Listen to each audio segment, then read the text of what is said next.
प्रणाम, अभिवादन।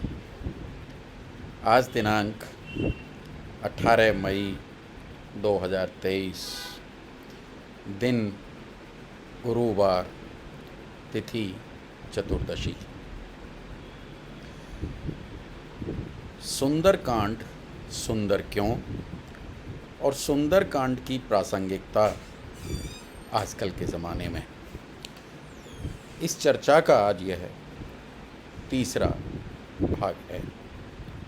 दूसरे भाग में हम यहाँ पर आ चुके थे कि संपाति ने, जो कि जटायु के बड़े भाई थे, उनको बताया कि सीता जी का हरण लंकापति नरेश रावण ने कर लिया है और वो अशोक वाटिका में है। अब सभी वानर, अंगद की सेना के सभी अन्य वानरों के साथ, जामवंत जी जो उनके सबसे वरिष्ठ सदस्य थे, और हनुमान जी के साथ सिंधु तट पर खड़े हुए हैं और विचार कर रहे हैं कि 100 योजन का ये जो समुद्र है, इसको किस प्रकार पार किया जाए।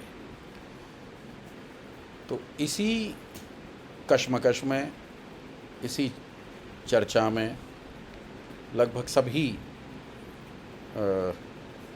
वानरों ने, भालुओं ने अपने अपने बल का वर्णन किया, और लास्ट में अंगद ने कहा कि देखिए, मैं इसे पार तो कर सके।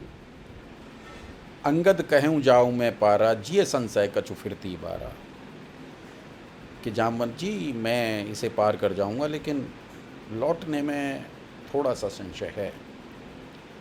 जामवंत जी बहुत बुद्धिमान, बड़े बुद्धिजीवी और कुशाग्र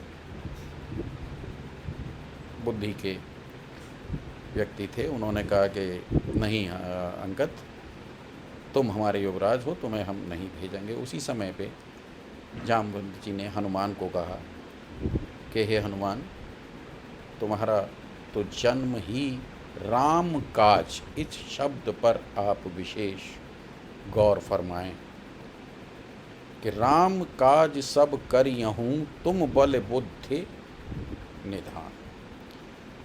या राम काज लग तब अवतारा, सुनता भय पर्वताकारा। कि हे हनुमान, तुम्हारा तो जन्म ही राम काज के लिए हुआ है। और इतना कहने के बाद हनुमान जी को अपने बल की याद उन्होंने दिलाई, और हनुमान जी यहाँ पर आकर तैयार हो गए हैं।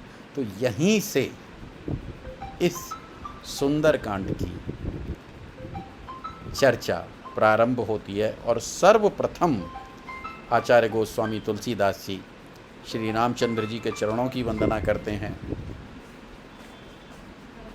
अपना उद्देश्य प्रकट करते हैं, और फिर गुणों के यहाँ से खान हनुमान जी को वंदन। सुंदरकांड की पहली चौपाई कि जामवंत के वचन सुहाए, सुन हनुमंत हृदय अति भाए। तब लग मोहि परेखो भाई, सह दुख कंद मूल फल खाई।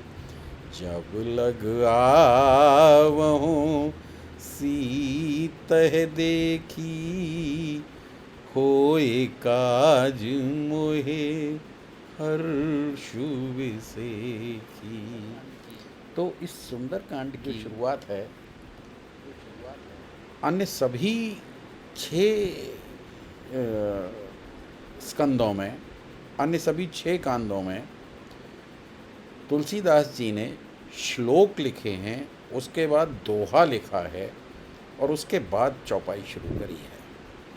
यहाँ सुंदरकांड में राम जी की स्तुति करने के बाद, अपनी इच्छा जाहिर करने के बाद, अपनी अल्पज्ञता जाहिर करने के बाद और हनुमान जी के गुणों का, बलों का वर्णन स्मरण करने के बाद सुंदरकांड की जो रचना प्रारंभ करी है वो चौपाई से की है। अब देखिएगा कितनी बड़ी विकराल और लगभग दुष्कर सी ये काम था कि 100 योजन का समुद्र है, अपना कोई वहाँ कोई साथी नहीं, कोई संगी नहीं, किसी भी प्रकार की सहायता मिलने की कोई गुंजाइश नहीं, और उसे पार करके जाना है, वापस आना है, सीता जी को ढूंढ के सीता जी का पता करना है। तो ये दुष्कर कार्य किस प्रकार होगा। अब कलयुग में अगर हम अपने वर्तमान जीवन में देखें तो हमारे सामने कितनी ही बड़ी समस्या हो, लगभग इतनी बड़ी समस्या नहीं हो सकती जितनी कि उस समय पर इन लोगों के सामने खड़ी थी। अब समस्याएं हैं, समस्याएं आती हैं, किस प्रकार से उस दुष्कर समस्या को पार किया गया और किस प्रकार से हम अपनी समस्याओं को पार करते हैं, इसकी नीति, इसका वर्णन और इसकी विधा इसी सुंदरकांड में से देखने का प्रयास करते हैं। तो सबसे बड़ी बात जो थी कि जामवंत जी के वचन हनुमान जी को बड़े प्रिय लगे। अब दुष्कर कार्य जब कहा गया कि हनुमान जी आप इसे पूरा करेंगे, और वो उन्हें बड़ा उत्तम और प्रिय लग रहा है हनुमान जी को, तो निश्चित रूप से इसमें एक बात पैदा होती है कि यार कठिन काम से तो हम सभी बचना चाहते हैं, प्रिय लगने की तो बात बड़ी अलग है।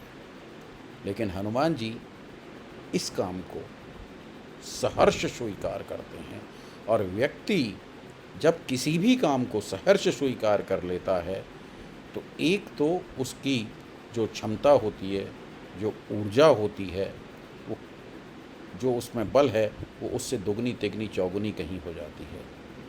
दूसरी बात यह है कि जिस काम को हम खुशी खुशी करना चाहेंगे उसमें हम अंततः यह भी सोच लेते हैं कहीं ना कहीं कि या तो हमारा उद्देश्य अभीष्ट सिद्ध होगा, अन्यथा हम अपने अस्तित्व को भी प्रधानता नहीं देंगे। तो यही चौपाइयों में कि जामवंत के वचन सुहाए, सुन हनुमंत हृदय अति भाई, तब लग मोय पर खेव। तो अब कितना विश्वास है हनुमान जी में कि तब लग मोय पर खेव तुम भाई, सह दुख कंद मूल फल खाई, जब लग आवहु सीता देखी। कि मुझे पूरा विश्वास है कि मैं इस काम को करके लौटूंगा ही लौटूंगा, और तुम अवश्य तब तक जिस प्रकार भी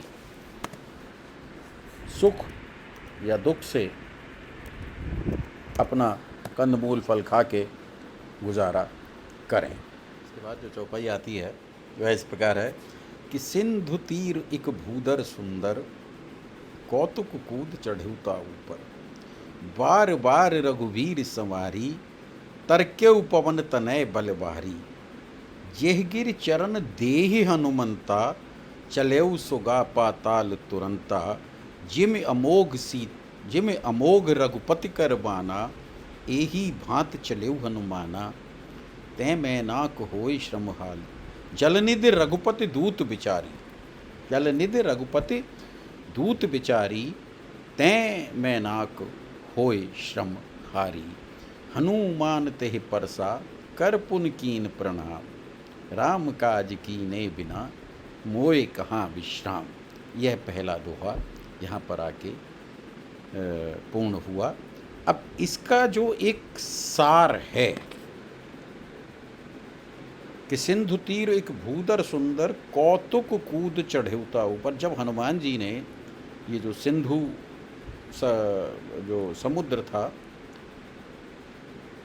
एक पर्वत था और इस पर्वत का नाम था मैनाक, इस पर्वत के ऊपर चढ़ गए और जोर से उसमें एक उन्होंने लात मारी, और ये लात भी उस प्रकार मारी कि उन्होंने उस समय अपने अभीष्ट का, श्री रघुवीर का ध्यान करते हुए उसमें लात मारी। तो परिणाम क्या हुआ कि जब आप अपने अभीष्ट को ध्यान में रखकर, अपने लक्ष्य को ध्यान में रखकर अपनी पूरी ऊर्जा का संधान करते हैं, तो वो उसी प्रकार एकदम से द्रवित होकर एकदम से जैसे वो मैनाक पर्वत पाताल में चला गया था, उसी प्रकार से किसी भी समस्या का संपूर्ण बल लगभग शून्य समान हो जाता है, या कहें कि बिल्कुल नगण्य हो जाता है, कि अगर हम अपने लक्ष्य को ध्यान में रखते हुए अपने अभीष्ट की सिद्धि हो तो अपने पूर्ण बल का बुद्धि के साथ प्रयोग करें। अब देखिए यहाँ पर जलनिधि रघुपति दूत विचारी, समुद्र ने हनुमान को राम का दूत मानकर मैनाक पर्वत को बोला कि आप इसको थोड़ा सा विश्राम कर लेने दीजिए, ये राम जी के दूत हैं। उन्होंने कहा कि नहीं नहीं नहीं, मुझे विश्राम नहीं करना। जलनिधि रघुपति दूत विचारी तय मैनाक होई श्रमहारी, हनुमान तेहि परसा कर पुन कीन प्रणाम। हनुमान जी ने कहा कि हनुमान ने उनको नमस्कार किया, उसको छुआ और बोले कि नहीं नहीं, जब तक मैं अपने प्रभु राम का काम नहीं कर लूँगा तब तक मैं विश्राम नहीं करूँगा। इसका मतलब ये है कि जिस प्रकार हनुमान अपने अभीष्ट की सिद्धि के लिए अपने स्वामी के कार्य के लिए अपने पूरे श्रम को बिना थके बिना रुके पूरा करना चाहते थे, उससे प्रेरणा है कि हम भी जब तक हमें अपना उद्देश्य किसी भी रूप में किसी भी तरीके से प्राप्त न हो, तब तक हम उसके प्रति अपने कामों को करते रहें।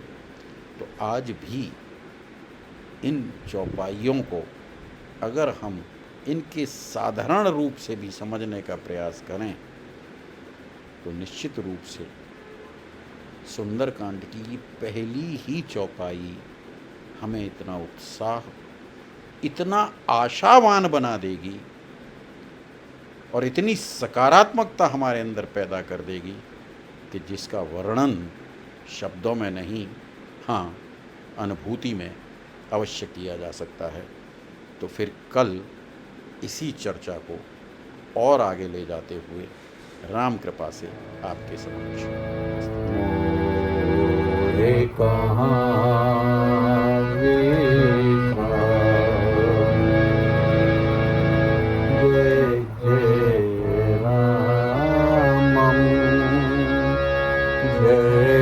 जय राम, श्री राम जय राम, जय जय राम, जय जय राम। नमस्कार, प्रणाम, अभिवादन।